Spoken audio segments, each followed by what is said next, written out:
It's now been nearly 2.5 years since Malaysian Airlines flight MH370 disappeared off the face of the Earth. And having spent $180 million unsuccessfully trying to find it in the southern Indian Ocean, it's now likely the search will soon be called off. Understandably, the thought of that is incredibly distressing for the families of the 239 passengers and crew who are presumed dead. But air crash investigators must also now question their own assumptions about the disaster, and more particularly must start looking at other compelling scenarios for the plane's disappearance.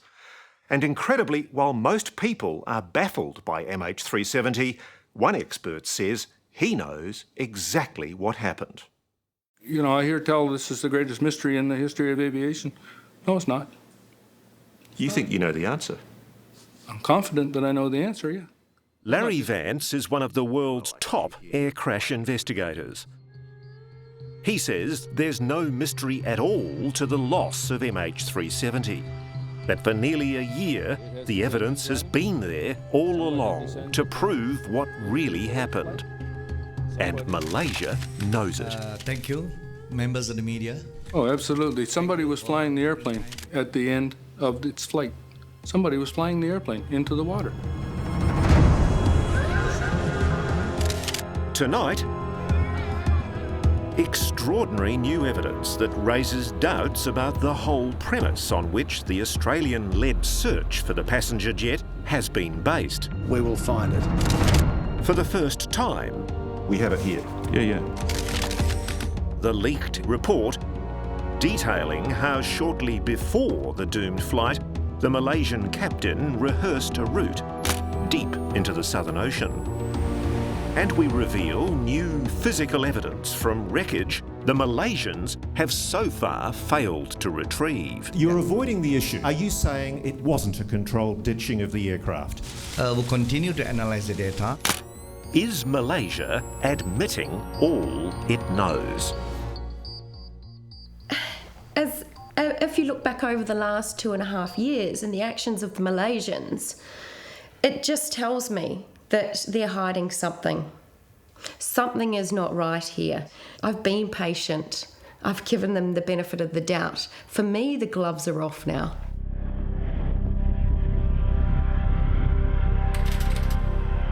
At 42 minutes past midnight on the 8th of March 2014, flight MH370 flew out of Kuala Lumpur, Malaysia for Beijing, China. All seemed routine. The captain, 53-year-old Zahari Ahmed Shah, a 33-year veteran with Malaysian Airlines, 18,000 hours flying experience. Malaysian investigators have declared that the behaviour of both the captain and his 27-year-old first officer before the flight did not raise any suspicions. It's in the darkness over the South China Sea 40 minutes after takeoff where the mystery of MH370 begins. Most on board are probably fast asleep. And if you're going to steal a passenger jet and kill everyone on board, now is the perfect time to do it. Just past 1:21 in the morning, MH370's transponder signal disappears from radar screens. Within a couple of minutes, the jet then does a tight U-turn back towards Malaysia.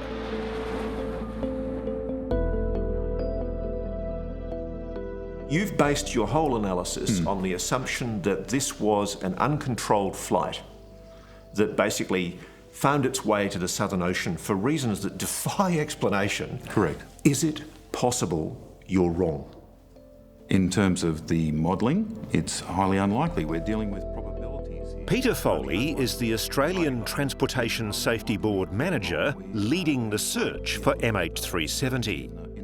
He admits our search is premised on the assumption that the jet was not under human control when it crashed, that it was a ghost flight. Is there any explanation that you can offer that would explain how a modern jet like a 777 could suffer a catastrophic failure, execute a turn back to Malaysia, execute another turn up the northern extent of Malaysia, execute another turn around Penang and another turn around the northern tip of Sumatra? In order to execute a turn like that, somebody has to enter coordinates into the flight management computer, don't they? That's correct.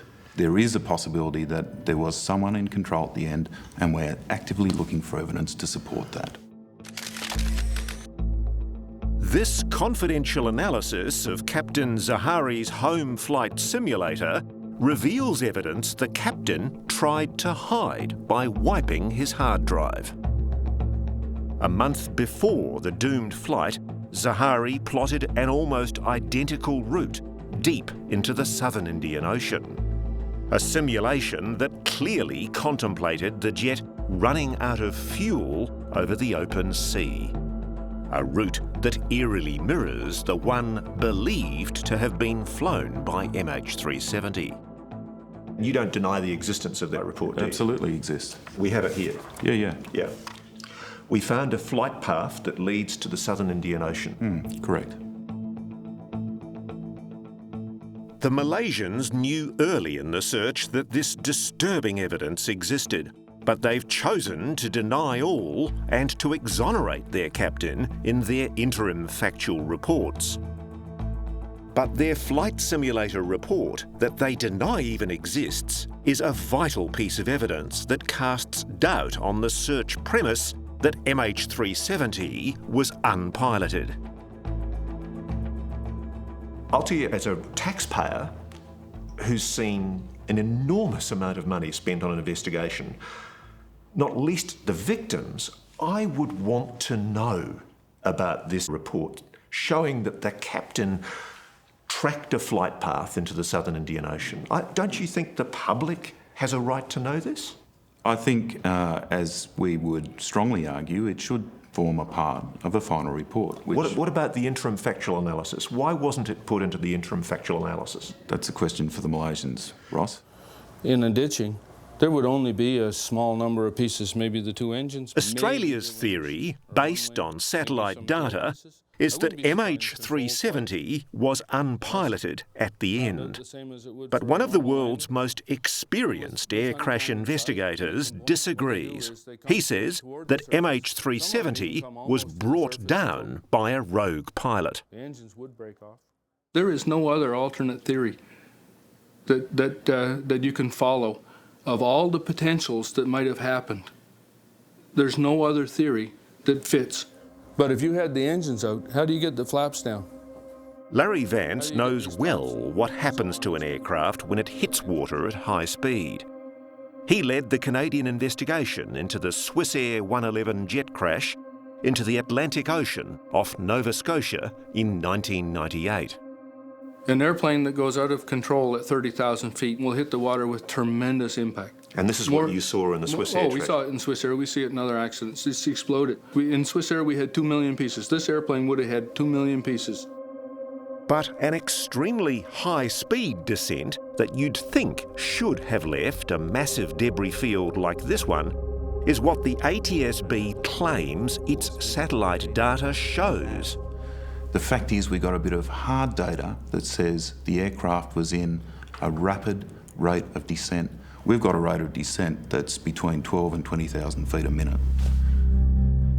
Which begs the question, where then is all that debris that Larry Vance says should have resulted from that kind of high-speed impact?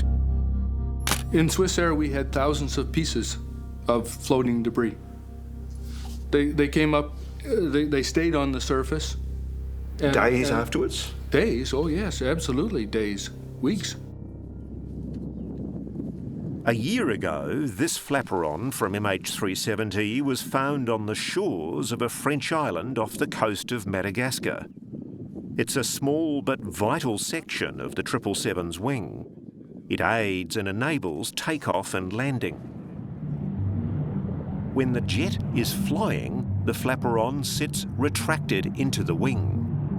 But on landing, the flaperon extends out with the flaps. What position was the flaperon in, you believe, when this aircraft went into the ocean? I think that this flaperon shows definite evidence that it was extended. You cannot get the flaperon to extend any other way than if somebody extends it. Somebody would have to select it. So the only plausible scenario, you believe, is that at the end of that 7-hour lonely flight into the depths of the Indian Ocean, someone activated the flaperon. Absolutely. And the most likely reason for that, says Larry, is a controlled ditching, which explains why there was no floating debris from the massive aircraft. A slow landing, leaving the fuselage mostly intact. I mean, if a flaperon can make its way to Madagascar, then a life jacket or a seat cushion can make its way to somewhere. We don't see any of that. There's nothing from inside the airplane. Every expert on ocean currents says floating debris, especially life jackets and seat cushions, should have washed ashore by now. But they haven't. I think that the reason that we don't see debris from inside the airplane washing up in different places around the ocean is because that debris remained in the fuselage, and the fuselage went to the bottom. Coming up, why is Malaysia ignoring vital evidence? If the flap was extended at the end of flight, it means, doesn't it, that there was somebody in charge of the aircraft? Absolutely. And were these MH370's final moments? It could actually float for a while, and then it'll start sinking. That's next on 60 Minutes.